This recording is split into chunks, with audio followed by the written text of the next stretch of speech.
Corporate नेपालमा स्वागत छ। धन्यवाद। आराम हुनुहुन्छ? एकदम। 77औं दिन लकडाउन हामी चाहिँ हुँदैछौँ। सिङ्गो विश्व, नेपाली समाज, त्यसका सम्पूर्ण अवयवहरू प्रभावित छन्। वित्तीय संस्था, वित्तीय क्षेत्र त्यसको प्रभावको केन्द्रमै छ। तपाईँ विकास बैङ्कहरू कति प्रभावित हुनुभयो, कसरी आजका दिनसम्म सर्भाइभ भइरहनु भएको छ, के लाग्छ? अब निकै ठुलो यो पेन्डेमिक भयो र विश्व नै यसबाट आक्रान्त छ र चाहिँ यो विश्व आक्रान्त भइरहेको परिप्रेक्ष्यमा नेपालले पनि यसबाट पीडाको अवस्थाबाट गुज्रिरहनु परेकै छ र 77औं दिन लकडाउन भइसक्दाखेरि यसै देशको चाहिँ एउटा विकास ब्याङ्क, एउटा रिस्पोन्सिबल सिटिजनको हिसाबले हामीले पनि यो दुःख पीडा चाहिँ सेयर गर्नु नै परेको छ र यति नै दिन भयो हाम्रो अर्गनाइजेसन पनि लकडाउनमा रहेको र इसेन्सियल सर्भिस भएको कारणले र हाम्रा डिपोजिटर्सहरूले आफ्नो चाहिँ छाक कटाएर राख्नुभएको डिपोजिट्सहरू कतै उहाँहरूलाई अप्ठ्यारो परेको बेलामा उहाँहरूको पहुँचभन्दा बाहिर पो हुने हो कि भन्ने डर त्रासले गर्दाखेरि हामीले कयौँ शाखाहरू चाहिँ खुलाएर उहाँहरूलाई यो कारोबार गर्ने अवस्था चाहिँ पुर्यायौँ। तर जो चाहिँ ऋण लिन चाहनुहुन्थ्यो, जो व्यवसाय गर्नु भएको थियो, उहाँहरू सम्पूर्णको व्यवसाय चाहिँ ठप्प हुँदाखेरि, उहाँहरूको चाहिँ क्यास फ्लोमा समस्या हुँदाखेरि ब्याङ्कले पनि आफ्नो चाहिँ लोन असुली गर्नुपर्ने अथवा उहाँको नयाँ एक्सपेन्सन कुनै प्रोजेक्टमा पनि नहुने भएकोले केही नयाँ कुरामा साथ दिने अवस्था रहेन र स्पेसली कर्मचारीहरूको केसमा पनि एकातिर आफ्नो घर परिवार र चाहिँ यो कोरोनाको सङ्कटको अवस्थामा एउटा चाहिँ प्यानिक, एउटा चिन्ताको अवस्था थियो भने अर्कोतर्फ फेरि कस्टमरलाई सर्भ गर्ने, ग्राहक महानुभावहरूलाई सेवा दिने उद्देश्यले फेरि अफिस आउनुपर्ने बाध्यता थियो र यसको चाहिँ व्यवस्थापन यी आदि इत्यादि कुराहरूको च्यालेन्जहरू मिलाउने क्रममै अर्गनाइजेसन रह्यो र अब केही लकडाउन खुला हुने भन्ने हामीले सङ्केत प्राप्त गरेको छौँ र यो सङ्केत पश्चात चाहिँ हामी फेरि फुल फ्लेजमा काम कहिले गर्न पाउँला, कहिले चाहिँ हाम्रा ग्राहक महानुभावहरूलाई उत्कृष्ट सेवा दिनु पाउँला भन्ने सोचिरहेका छौँ। नेपालीहरूको त्यो परम्परादेखि चल्दै आएको बानी अरे हतारमा निर्णय गर्ने, फुर्सदमा पछुताउने, हामीले 77 दिन जुन ढङ्गले गुजार्यौँ राष्ट्रिय जनजीवन, त्यो एप्रोप्रिएट थियो वा त्यसलाई सुधारेर अलिक सहज बनाउने, पेसा व्यवसाय पनि सञ्चालन गर्दै जाने स्पेस थियो? यो कस्तो छ भने मेरो विचारमा विगतका कुरालाई लिएर यसमा यो गरे भए हुन्थ्यो, उसो गरे भए हुन्थ्यो भन्नलाई एकदमै सजिलो हुन्छ। तर हाम्रो मात्र कुरा होइन, सम्पूर्ण वर्ल्ड इकोनोमीमा हेर्नुभयो भने लगभग यति नै दिनको हाराहारीमा सबैले लकडाउन गरेकै अवस्था हो र एउटा लकडाउन गरेर एउटा स्टेजमा पुगिसकेपछि यो चाहिँ फुल सोल्युसन होइन रहेछ है, होइन, यसले चाहिँ यसरी चाहिँ हुँदैन रहेछ भन्ने सबै इकोनोमीले रियलाइज गरेकै अवस्था हो र त्यसरी बिस्तारै ग्रेजुअली खोलेको चाहिँ नै देखिएको छ। हामीलाई एउटा सजिलो के छ भने हामीहरू नम्बर 1 भएर हामी के गर्ने भनेर इनिसिएट गरेर त्यो व्हिललाई डिस्कभरै गर्नु पर्दैन कि अरूले बनाएको व्हिल चाहिँ फलो मात्र गर्न पनि लिबर्टीमा छौँ।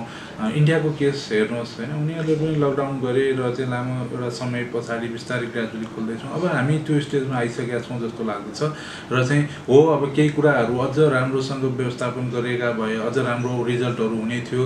फर इक्जाम्पल हामीले जुन बेलामा यो चाहिँ के भन्छ बाहिरबाट आउने चाहिँ यो बाहिर यातायातहरूलाई कर्टेल गरौँ, बोर्डर सिल गरौँ, त्योभन्दा चाहिँ 2 हप्ता 3 हप्ता अगाडि त्यो सिल गर्न पाएको भए, जहिले हामीले लकडाउन सुरु गरेका थियौँ त्योभन्दा 3 हप्ता 4 हप्ता पछाडि लकडाउन सुरु गर्न पाए भए, होइन, एक्चुअलमा डिफ्रेन्ट सिनारीहरू हुन्थ्यो। तर त्यो बितेको कुरा हो, त्यसबाट हामीले पाठ सिक्नुपर्छ र संसारको इकोनोमी खुल्ने क्रमसँगै अब हामीले कसरी सुरक्षित किसिमले चाहिँ यो इकोनोमीलाई सेफ ल्यान्डिङ गर्न सक्छौँ र सुरक्षित किसिमले यसलाई ओपन गर्न सक्छौँ भन्ने कुरामा एकदम विशेष महत्त्वको साथ चाहिँ काम गर्नु जरुरी छ। त फेरि पनि यसो हेर्दा त्यो विरोधाभासपूर्ण देखिन्छ। 1-2 जना मात्रै सङ्क्रमित देखिया थिए, हामीले देश ठप्प पार्यौँ, तर आजका दिनमा हरेक दिन 200+ सङ्क्रमित देखिँदैछन्, मृतकको सङ्ख्या दर्जन नागिसकेको छ। तर हामी अब स्लाइटली लुज गर्नुपर्छ, खुल्ला गर्नुपर्छ भन्दैछन्। अब त्यही त मैले अघि नै भने जस्तो यो दिनको 200-300 पुग्ने कुरामा चाहिँ राम्रोसँग बोर्डर सिल गर्ने बाहिर गन्तव्यबाट आउने चाहिँ कुराहरूलाई रोकेर राम्रोसँग क्वारेन्टाइनको व्यवस्था र बोर्डरबाट यता लिएर आउनुपर्ने चाहिँ हाम्रा जुन जनसङ्ख्याका एक ठुलो हिस्साका ओगटेका साथीहरू हुन्थ्यो उहाँहरूको राम्रो व्यवस्थापनमा हामीले धेरै ध्यान दिन पाएको भए यो लकडाउनको पिरियड पछाडि चाहिँ एकदमै कमै मात्र क्षति अथवा कमै मात्र यो सङ्क्रमणको अवस्थामा हामी चाहिँ ढुक्क भएर अर्को स्टेजमा जान सक्ने हुन्थ्यौँ। तर यो बिचमा हामीले के मेहनत गऱ्यौँ भन्ने स्टोरीको चाहिँ इन्डिङ न हो यो होइन। त्यही भएर तर त्यो फेरि त्यो स्टोरी क्लोज भइसक्यो। अब नयाँ स्टोरी हामीले चाहिँ स्टार्ट गर्नु छ र यो यसको बावजुद पनि कसरी चाहिँ अझ सक्सेसफुल्ली चाहिँ र सेफली ओपन अप गर्न सक्छौँ होइन, त्यो लकडाउन गरेकोलाई चाहिँ ओपन गर्न सक्छौँ भन्ने कुरा नै हामीले सोच्नु इम्पोर्टेन्ट छ। यो लडाइँ राष्ट्रिय लडाइँ हो। सरकार, उद्यमी व्यवसायीदेखि आम नागरिकको यसमा बराबर हिस्सेदारी आवश्यक छ। आजका दिनमा सरकारले जुन स्ट्रेन्थमा आजसम्म काम गर्यो, अब फ्युचर पर्सपेक्टिभ जसरी तयारी गरिरहेको छ, बिजनेस कम्युनिटी र आम पब्लिकले त्यसलाई जसरी रियाक्ट गरिरहेका छन्, त्यो रियाक्सनमाथिको तपाईँको एकीकृत प्रतिक्रिया के रहन्छ? म केमा विश्वास गर्दछु भने म आफू जुन पोजिसनमा छु, जुन रोल छ मेरो चाहिँ एउटा span of control, span of management छ, मैले एउटा एरियासम्म म्यानेज गर्न सक्छु। म मेरो स्प्यान अफ म्यानेजमेन्टमा बेस्ट कसरी हुँ भन्ने कुरामा चाहिँ म विश्वास गर्छु। जब मैले मेरो स्प्यान अफ म्यानेजमेन्टभन्दा पर गएर उसले यसो गर्दा हुन्थ्यो, उसले उसो त्यो त मेरो लाइफ त एकदमै कम्प्लेक्स हुनेवाला छ होइन। त्यही भएर अब म त्यो कुरामा चाहिँ त्यति धेरै कमेन्ट गर्न चाहन्न। तर एउटा कुरा इम्पोर्टेन्ट कुरा चाहिँ के हो भने हामीले हाम्रो देशलाई चाहिँ विकसित देशको सूचीमा उभ्याउने होइन, उत्कृष्ट गन्तव्यहरू बनाउने, यहाँको चाहिँ मानिसहरूको लाइभलीहुड चाहिँ संसारकै एउटा अनुकरणीय नमुना बनाउने भन्ने सोच्दैछौँ भने हाम्रो म्यानेजमेन्ट स्किल चाहिँ एकदम उत्कृष्ट हुनु जरुरी छ। यो कोभिडको मात्र होइन कि एउटा संस्था चलाउने, एउटा पार्टी चलाउने, एउटा चाहिँ इन्टरनेसनल एयरपोर्ट चलाउने, डोमेस्टिक एयरपोर्ट म्यानेज गर्ने, ट्रान्सपोर्टेसन म्यानेज गर्ने, रोड म्यानेज गर्ने, हाम्रो चाहिँ स्वास्थ्य सेवा म्यानेज गर्ने, जेसुकै कुरामा चाहिँ म्यानेजमेन्टको स्किल चाहिँ एकदमै अपरिहार्य छ। र कलेक्टिभली एज अ कन्ट्री हामी एज अ नेपाली भनौँ न, हामीले म्यानेजमेन्ट स्किल्स चाहिँ धेरै नै सिक्नुपर्छ जस्तो लाग्छ। सरकारले सानो सानो इकाइमा अब कसरी लकडाउन खोल्ने, कसरी आर्थिक क्रियाकलाप सञ्चालन गर्ने, नागरिकको जीवनस्तरलाई थप सहज कसरी बनाउने भनेर प्रयत्न गरिरहेको, अध्ययन गरिरहेको, त्यसको मोडालिटी बनाइरहेको छ। मानव भोलि आजका दिनमा पनि बजारमा धेरै चहल पहल देखिसकिएको छ। तपाईँ बैंक तथा वित्तीय संस्थाहरू अधिकतम पब्लिकको फ्लो हुने संस्थाहरूमा पर्नुहुन्छ। सरकारले त्यसरी ओपन गरिरहँदा थप जोखिम बढ्ने सम्भावना रहन्छ। तपाईँहरू आफै चाहिँ त्यहाँबाट कसरी जोगिने, कर्मचारीलाई जोगाउनु पर्यो, बिजनेस बढाउनु पर्यो, प्लस तपाईँ कहाँ आउने सेवाग्राहीलाई पनि त्यो कोभिडको सङ्क्रमणबाट त जोगाउनु पर्ला। के सोचिरहनु भएको छ? यो साह्रै इम्पोर्टेन्ट क्वेसन हो। आजको दिनमा हामी सबैले वर्क गरिरहेको कुरा नै यही नै हो। जस्तो सरकारले यो लकडाउनलाई लिबरेट गर्ने मोडालिटी गर्दै जाँदा मलाई चाहिँ के लाग्छ भने संसारका धेरै देशहरूमा यो बिस्तारै चाहिँ लकडाउन खुलेर गएका स्टेजेसहरू हामीले देखेका छौँ। यसको चाहिँ डकुमेन्टहरू चाहिँ अनलाइनमा प्रशस्त देख्न पाइन्छन्।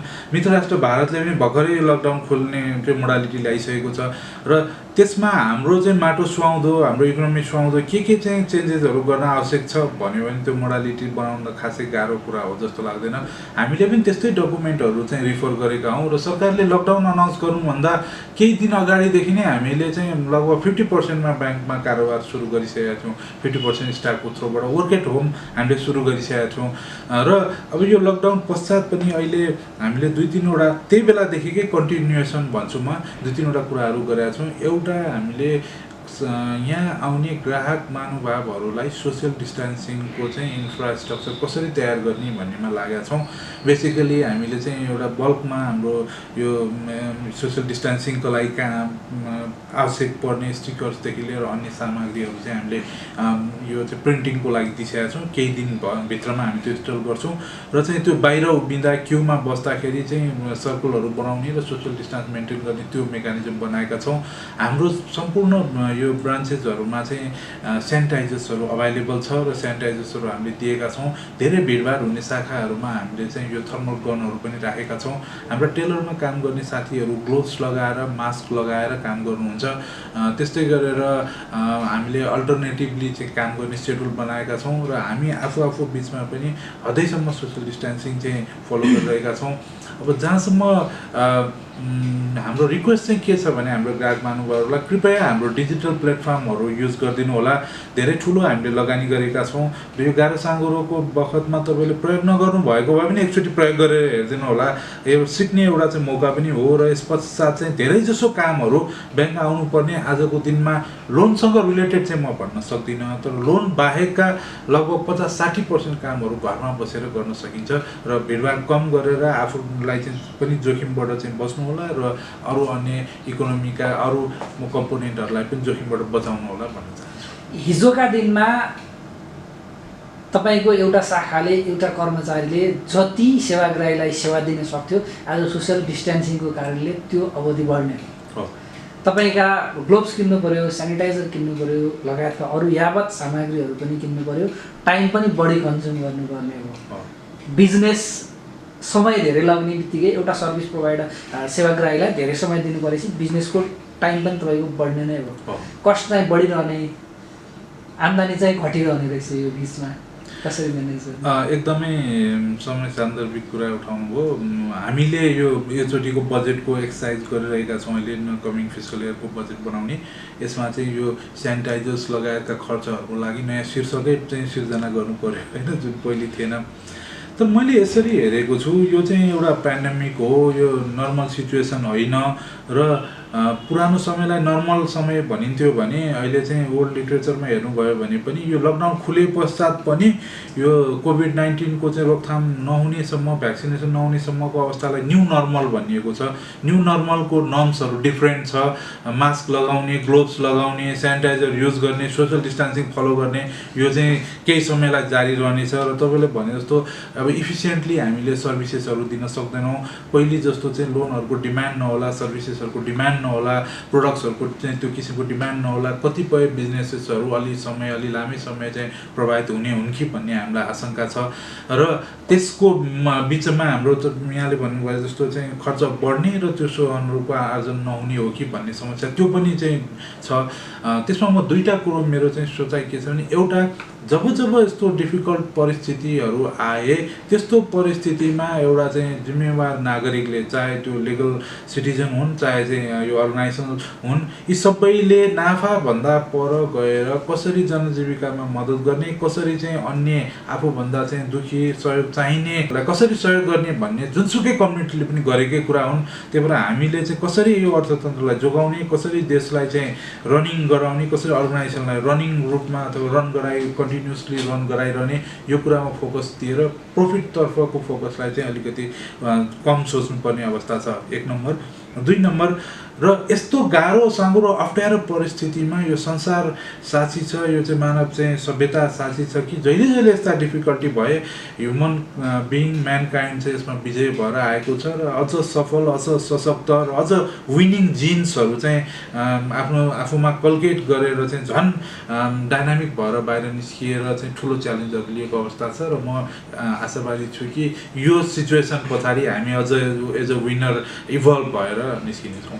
तपाईँ बैंकको मुख्य व्यवस्थापक, कर्मचारीलाई सन्तुष्ट बनाउनु पर्ला, सुरक्षित पनि बनाउनु पर्ला, तिनलाई मोटिभेट पनि गर्नु पर्ला। लगानीकर्ता जसले केही अपेक्षा गरिरहेको हुन्छ तपाईँको पर्फर्मेन्सबाट, तिनलाई पनि सन्तुष्ट बनाउनु पर्ला। तपाईँका लाखौँ सेवाग्राही छन्, तिनलाई सर्भिसमा पनि प्रुडेन्ट सर्भिस दिनु पर्ला। सरकारले यो फाइनेन्सियल मिडिएटर्सहरूबाट केही अपेक्षा गरेको हुन्छ, यिनले यो क्षेत्रमा लगानी गरिदिउन्, यसरी सघाइदिउन् भन्ने होला। सरकारको त्यो अपेक्षा पनि पुरा गर्नु पर्ला। बडो ठुलो जिम्मेवारी काँधमा छ। यो पेन्डेमिकको अवस्थामा कसरी पुरा गर्ने सोचमा हुनुहुन्छ त्यो जिम्मेवारीलाई?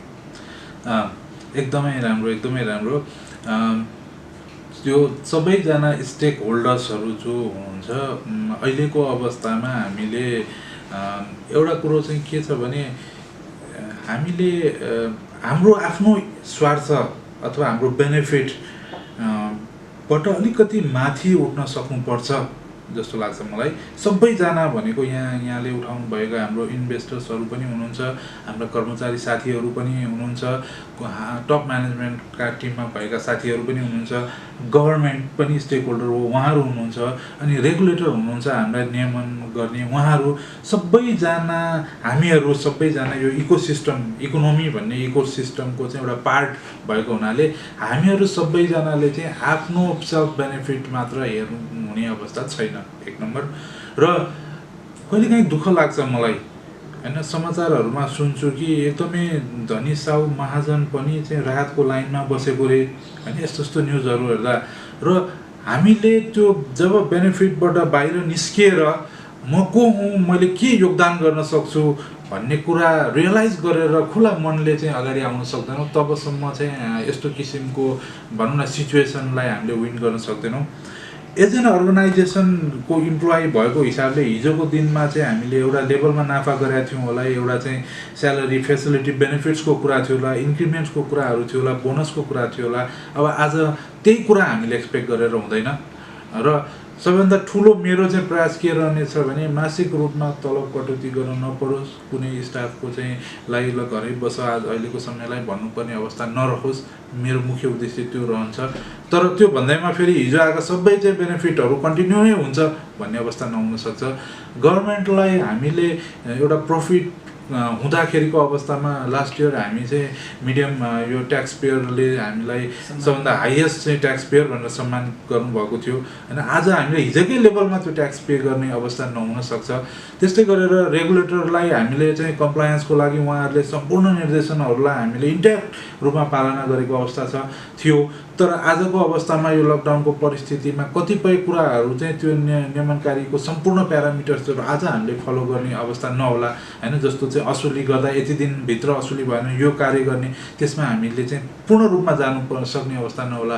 इन्भेस्टर्सलाई पनि हाम्रो चाहिँ एउटा लामो इतिहास भएको अर्गनाइजेसन हो, विभिन्न समयावधिमा विभिन्न किसिमका चाहिँ डिभिडेन्डहरू, राम्रा पर्फर्मेन्सहरू हामीले त्यो स्टोरीहरू लिएर उहाँहरूसँग जान सकेका थियौँ होइन। आजको अवस्थामा हामीले आफ्नो चाहिँ इन्ट्रेस्ट रेटहरू फर्को गरिरहेका छौँ। नियमनकारी निकायको चाहिँ इन्स्ट्रक्सनमा हामीले 2% छुट र चैत्रको सम्मकोमा 10% छुट दिइसकेको छौँ। यसको चाहिँ ठुलो एउटा व्यवहार हामीसँग परिसकेको अवस्था छ। त्यही भएर हिजोकै रिटर्न चाहिँ एक्सपेक्ट गर्ने अवस्था नहोला। त्यही भएर सबैजनाले आफूले चाहिँ कुन अवस्थामा छु भन्ने कन्सिडर गरेर सोच दिनुभयो भनेदेखि मेरो चाहिँ यो केही बोझ हलुका हुन्छ होइन। तर चाहिँ फेरि हामीले पुरानै कुरा गर्ने र पुरानै एक्सपेक्टेसन गऱ्यो भने यहाँले भने जस्तो यो रोल चाहिँ एकदमै च्यालेन्जिङ छ। म गलत छैन भने तपाईँ एकजना चार्टर्ड अकाउन्टेन्ट पनि हुनुहुन्छ। भारतमा एनपिएल बढेर 11+ भयो अरे। हामी कहाँ पनि अब अहिलेको सिनारी पनि चैतमा जे सब्सिडी दियो त्यस पछाडि 2% भनियो। आजका दिनमा पनि सबै ऋणीहरू बैङ्कसम्म पुग्ने अवस्थामा छैनन्। रेगुलेटरले केही सहुलियत यहाँहरूलाई दिएला। भोलिका दिनमा हाम्रो बैंक तथा वित्तीय संस्थाको ब्यालेन्स सिट चाहिँ फुल्ने प्राकृतिक टाइपको हुने त्यस्तो जोखिम पनि आउन सक्ला।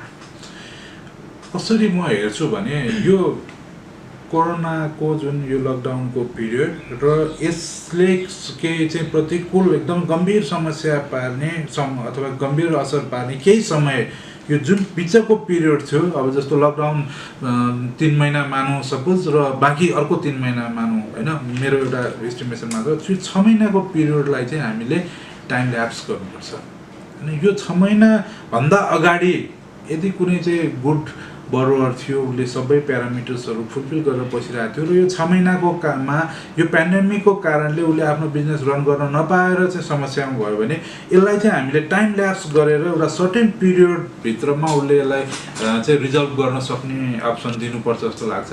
यो कसैको लागि पनि यो बाहेक अर्को कुनै उपाय नै छैन र अहिले चाहिँ होइन यसरी तिर्नै पर्छ, यो गर्नै पर्छ भन्ने अवस्थै रहेन। अब यहाँले भन्नुभएको कुरा केही हदसम्म हो। यदि हामीले यो 6 महिना टाइम ल्याप्स चाहिँ नगर्ने, यसलाई चाहिँ नर्मल्ली टेक ओभर कहाँ हुन्छ यो त पाकिसकेको छ ल्याऊ भन्ने भन्यौँ भनेदेखि एनपिए लेभल पनि एकदमै हाई हुन्छ।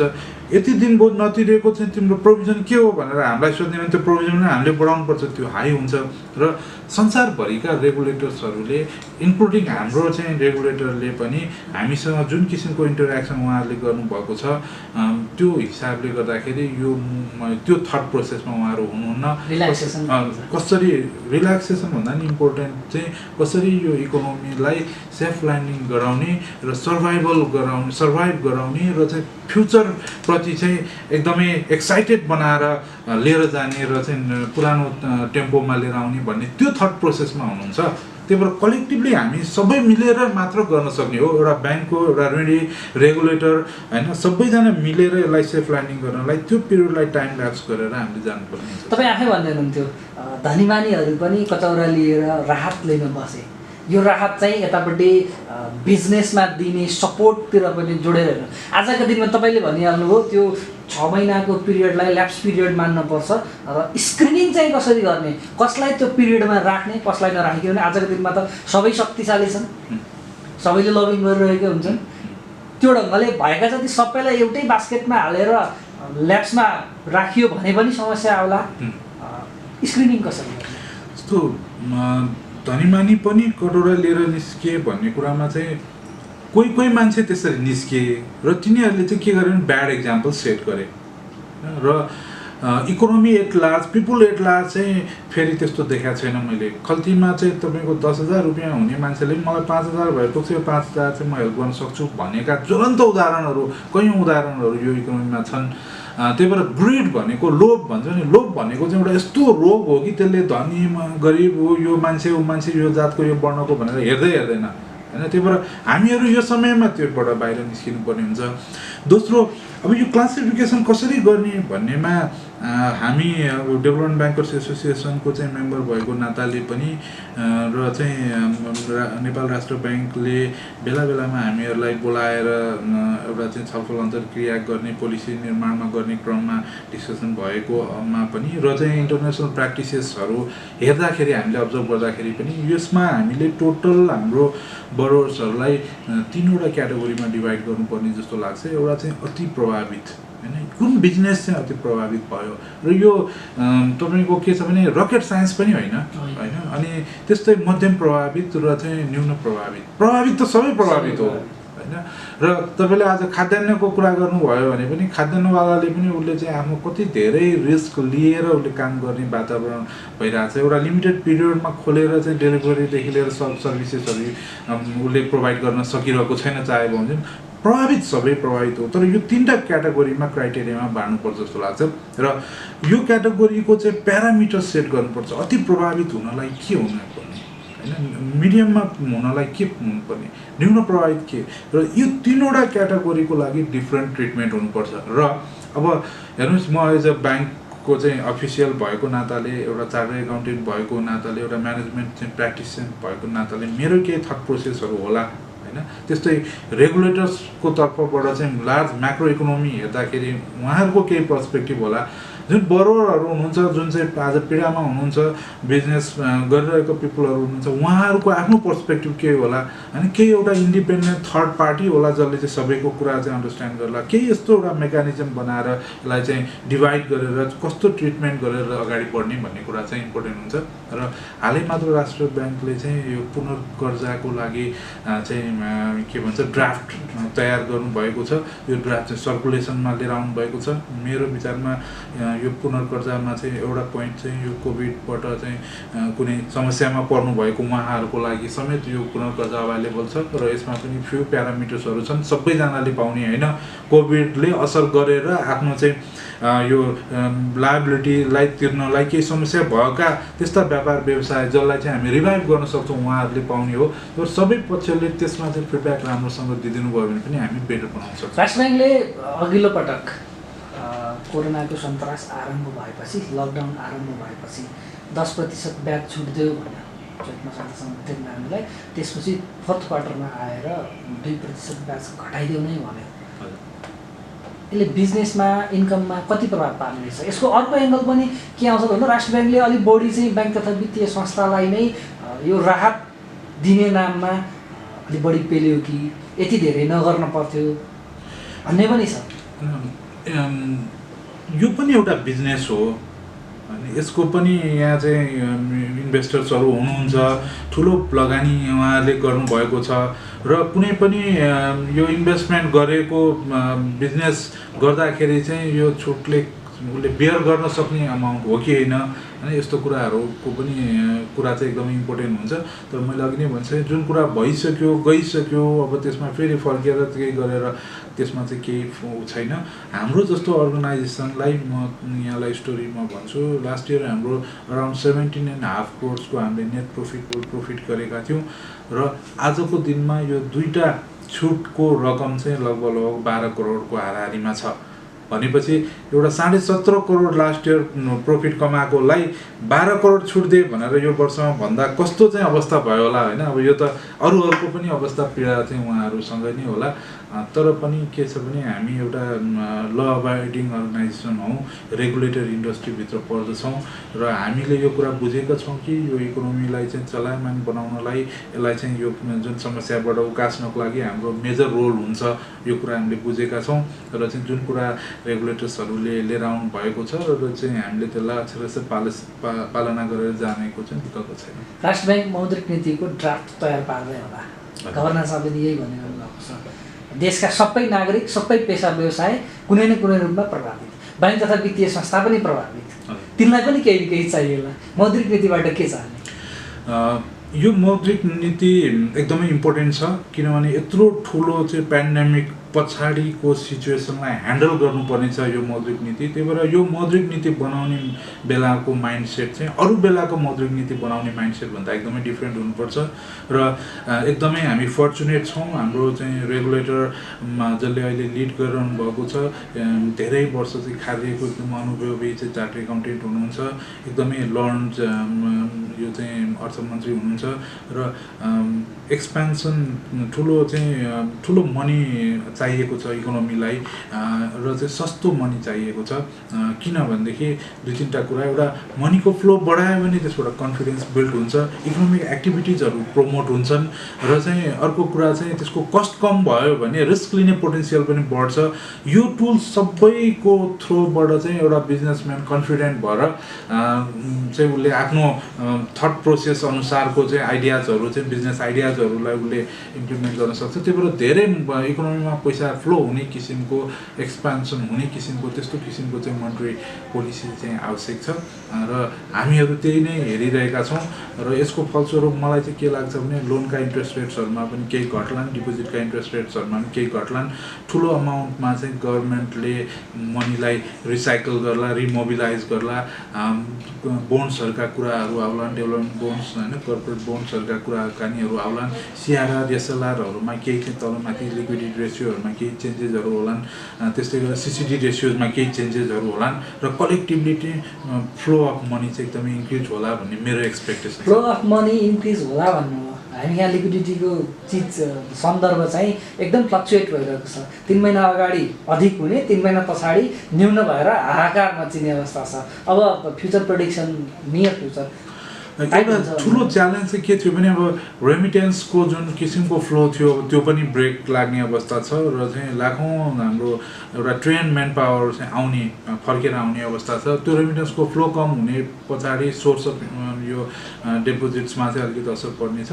अन द अदर ह्यान्ड केही चाहिँ हाम्रा यो लग्जरी गुड्सहरूको चाहिँ इम्पोर्टमा कर्ब हुने हुँदाखेरि चाहिँ यो ब्यालेन्स अफ पेमेन्ट चाहिँ अलिकति पोजिटिभिटीतिर जाने भन्ने चाहिँ मेरो एक्सपेक्टेसन छ। र तपाईँले भने जस्तो एकदम च्यालेन्ज छ, डिपोजिटको ग्रोथको लागि च्यालेन्ज छ, तर एक्जिस्टिङ मनीको सर्कुलेसनलाई चाहिँ अलिकति प्रमोट गर्न सकिन्छ जस्तो लाग्छ। हरेक चुनौतीहरूले अवसर पनि ल्याउँछन्। हामीले भूकम्पपछि त्यही भन्यौँ, नाकाबन्दी पछि त्यही भन्यौँ, युद्ध पछाडि त्यही भन्यौँ, संविधान आएपछि त्यही भन्यौँ, सङ्घीयता आएर 3 तहको सरकार बनिसकेपछि पनि त्यही भन्यौँ। यो इन्टरनल सिनारियो थियो ती सबै घटनाक्रमहरू। अहिले ग्लोबल सिनारियोमा यो पेन्डेमिक पछाडि इन्भेस्टमेन्टको डायस्पोरा कस्तो रहला, त्यो अपर्च्युनिटीलाई हामीले कसरी क्याच गर्न सकौँला? अब यो एउटा नेचुरल प्रोसेस हो। हामी ह्युमन बिङ म्यानकाइन्डै इभल्भ भइरहेको छ। जस्तो अब भन्नुहोस् अमेरिका जस्तो चाहिँ मानव यो के भन्छ ह्युमन राइट्सको चाहिँ सबैभन्दा ठुलो पक्षधर वकालत गर्नेले पनि यत्रो वर्षको प्र्याक्टिस पछाडि अहिले ठुलो रेस्टलेसनेस जो ठुलो मुभमेन्ट चाहिँ रन भइरहेछ र उनीहरूको त्यो ह्युमन राइट्सको स्ट्यान्डर्डमाथि फेरि उनीहरू आफैले रिभ्यू गर्नुपर्ने अवस्था देखिएको छ।